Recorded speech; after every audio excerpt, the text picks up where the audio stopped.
E aí, pessoal, tudo bem com vocês?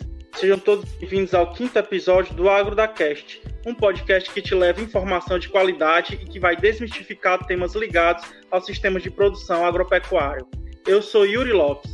E eu sou Bruno Garcês, e por esse ser nosso episódio número 5 e amanhã ser o dia da mentira, trouxemos como tema de hoje 5 mitos e verdades sobre a produção agropecuária. E aí, bora desmistificar?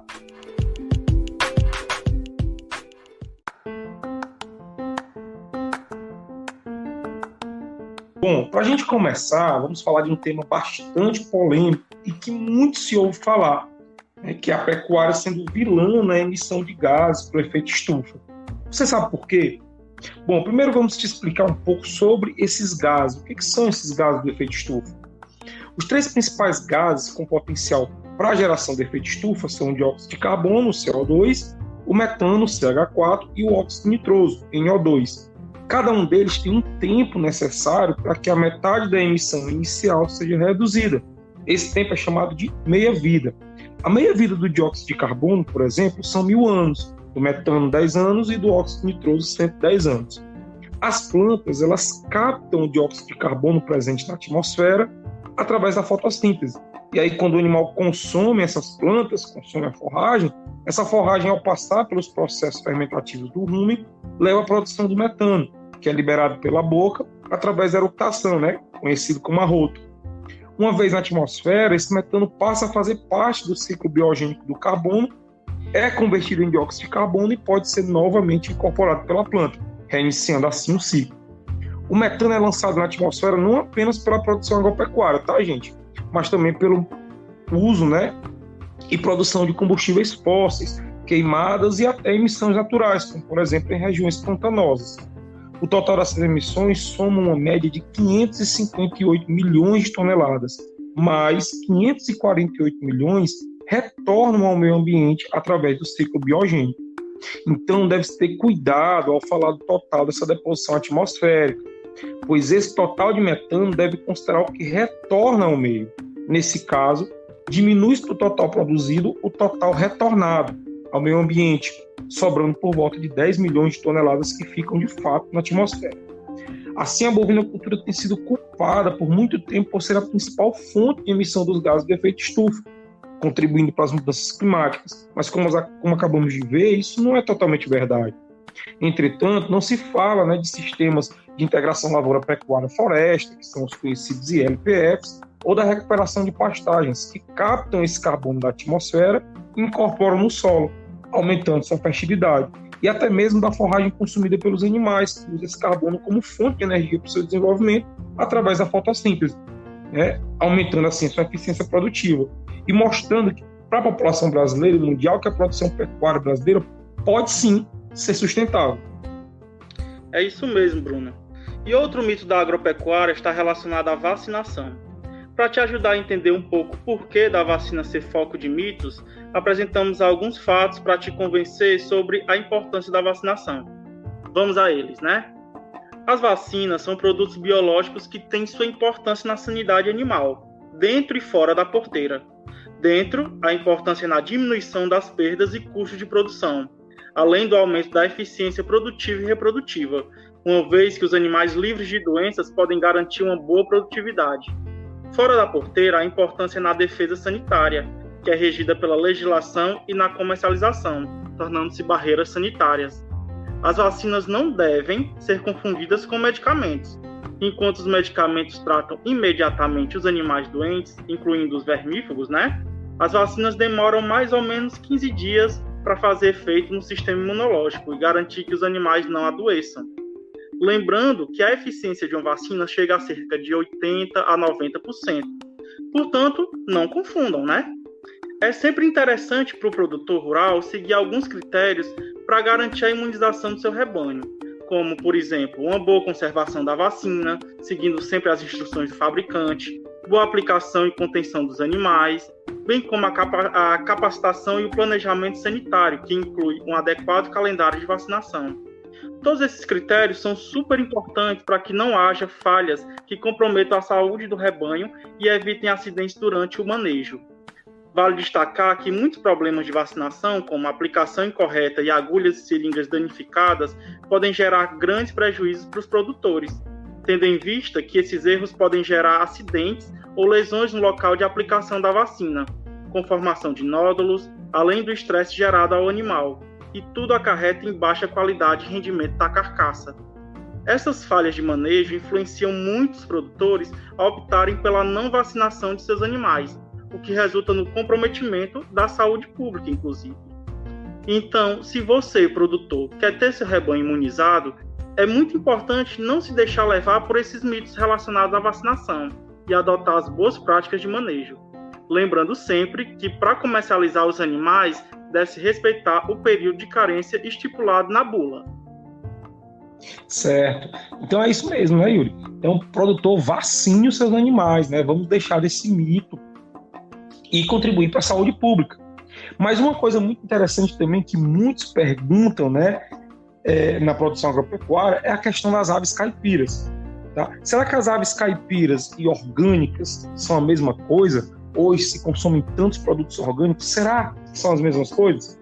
Bom, os frangos orgânicos são criados segundo a Instrução Normativa número 46 de 2011, que instrui que as aves sejam criadas em áreas extensas de forma livre, semelhante às aves caipira.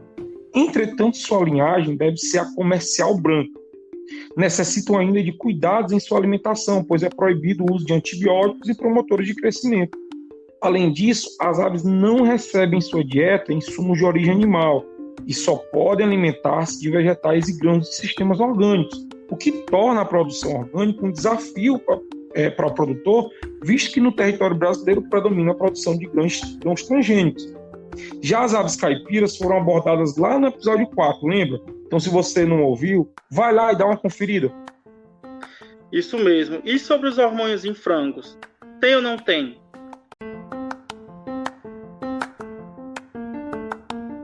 A produção de aves ela é rodeada de mitos que afetam negativamente a difusão, a produção e o consumo dessa proteína. E muitos acreditam que há aplicação de hormônios em frangos. Porém, vamos te explicar por que isso não acontece. Frangos não têm hormônios, a não ser aqueles que são produzidos no seu próprio metabolismo.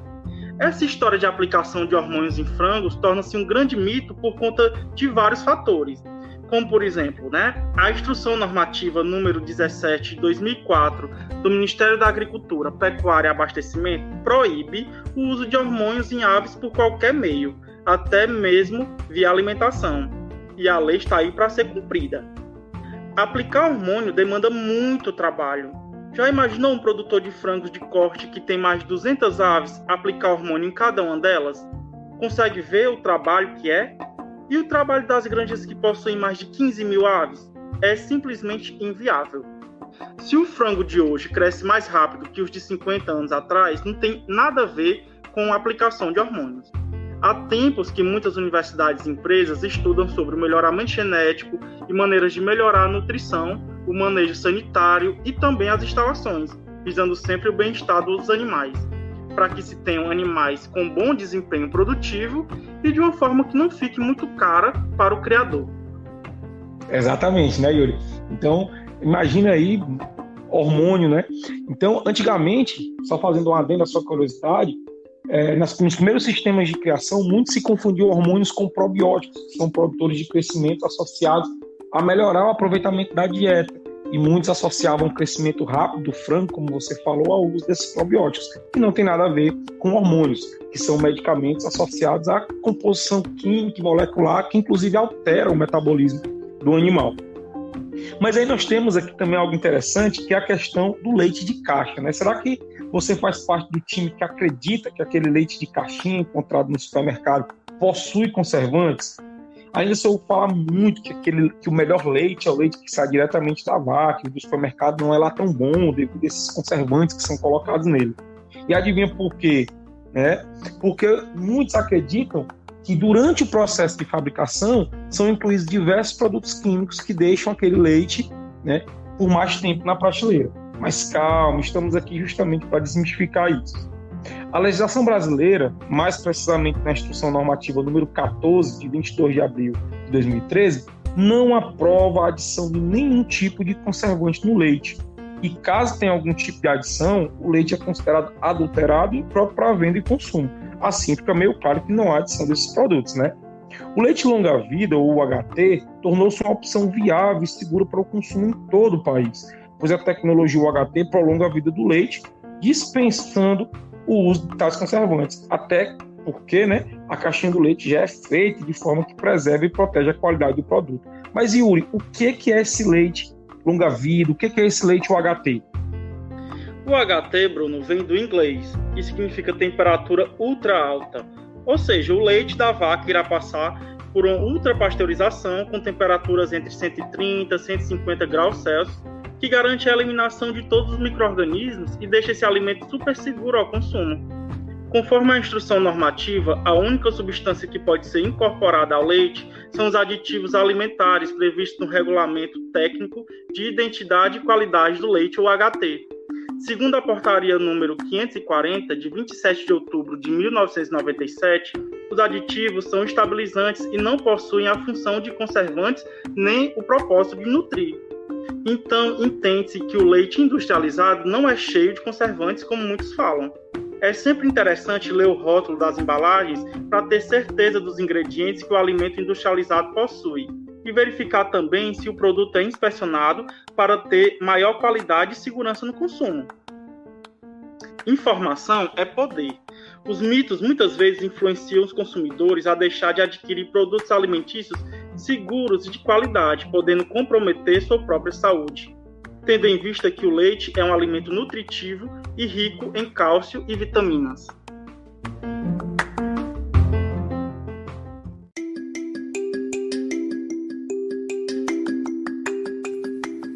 Bom, pessoal, e esse foi o nosso episódio de hoje. Um podcast bem diferente, né? Mas que esperamos que possa contribuir para desmistificar muitas informações que ainda circundam o meio agropecuário. Queremos agradecer a você que nos ouviu até aqui, que nos segue no Spotify. Divulguem, ajudem essas informações a chegar mais longe e a diluir esses mitos que ainda se formam na produção agropecuária. Quer acompanhar a gente nas redes sociais? Quer dar sua sugestão para os próximos temas? Acesse o nosso Instagram, @agrodacast, e o nosso canal no YouTube. Aguardamos vocês nos próximos episódios. Valeu, gente. Tchau, tchau.